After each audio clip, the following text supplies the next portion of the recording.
Trump exposed the global panic that many people were trying to hide with nice speeches, diplomatic meetings, and official photos. Now, on June 1, 2026, the chain of events now appears unvarnished. Canada is rushing to pave the way with China. Europe is speeding up its own defense, France is trying to sell nuclear protection to the continent, and Gulf nations are looking for new security partnerships.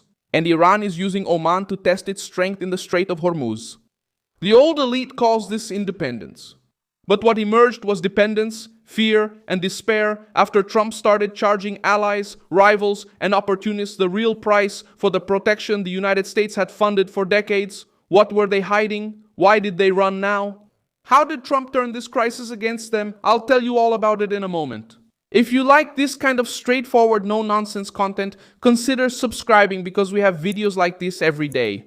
Mark Carney, the Prime Minister of Canada, received Chinese Foreign Minister Wang Yi in Ottawa and spoke about a more stable and constructive partnership between Canada and China.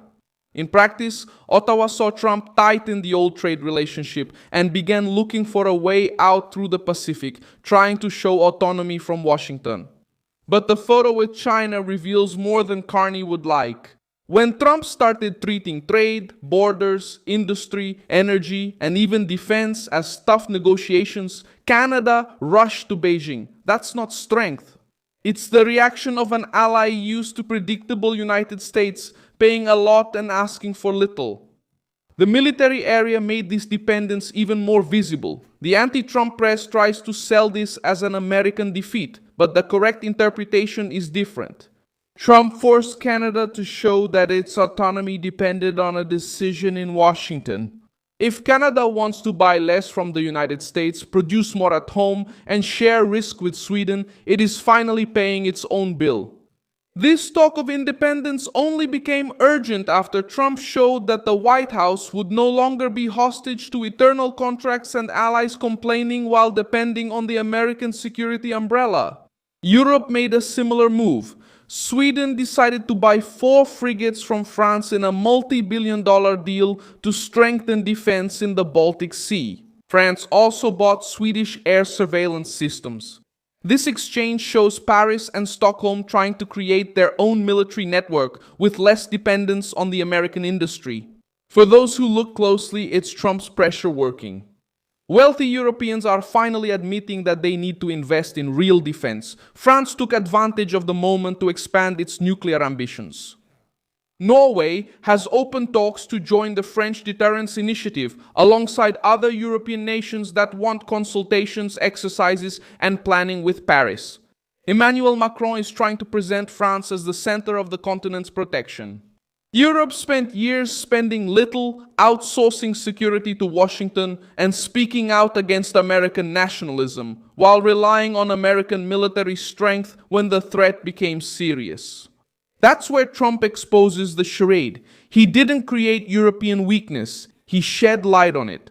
For years, European governments talked about sovereignty, multilateralism, and international order, but left the heavy burden of defense on the shoulders of the United States.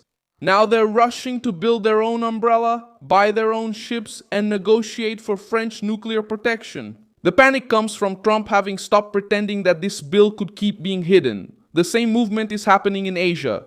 South Korea announced a plan to launch its own nuclear-powered submarine by the mid-2030s in partnership with the United States and using its own industrial capacity. Here too, the logic of the Trump era appears. Allies need to strengthen their own capabilities, not just wait for Washington to solve everything on its own. In the Middle East, the situation has become even more sensitive. Iran has suspended indirect message exchanges with the United States and has once again threatened the Strait of Hormuz. Iranian Foreign Minister Abbas Araghchi also spoke with Oman about the future management of the maritime passage and expressed solidarity with Muscat in the face of external threats. But the maneuver shows something else. The regime knows that Trump is applying pressure from all sides and is trying to turn any diplomatic opening into a bargaining chip. Oman got involved in this crisis because it has a strategic position and often acts as a channel of communication between rivals. The Gulf nations have also started to take action. After the clashes with Iran, governments in the region started seeking more air defense, technology against drones, and partnerships outside the traditional American sphere. There are agreements and talks with Ukraine, South Korea, China, Turkey, and other sources. The simple interpretation is that the Middle East wants to diversify its suppliers. The political interpretation is more serious. Everyone understood that the old automatic dependence on the United States is over. This is the effect that the left tries to hide. Trump is not afraid of these leaders' plan. He revealed the plan. The plan was to keep using the strengths of the United States, criticizing the White House from inside and outside, and paying little for their own defense. When Trump stopped indulging that naivety, the mask came off. Canada turned to China. Europe turned to France. The Gulf sought new defense options. South Korea accelerated its submarine program. Each move shows a world that started rushing when Washington made it clear that international relations also come with demands.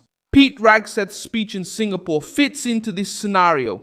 He stated that rules without the power to uphold them aren't worth the paper they're written on, and criticized the old globalist foreign policy. The statement was unsettling because it hit the heart of the matter. Discussing international order is meaningless if, in crises, everyone relies on the President of the United States for the final decision. The historical fact that helps to understand this moment comes from the Nixon Doctrine announced in 1969. At that time, the United States informed its allies that it would continue to provide support, but that each nation needed to take more responsibility for its own security.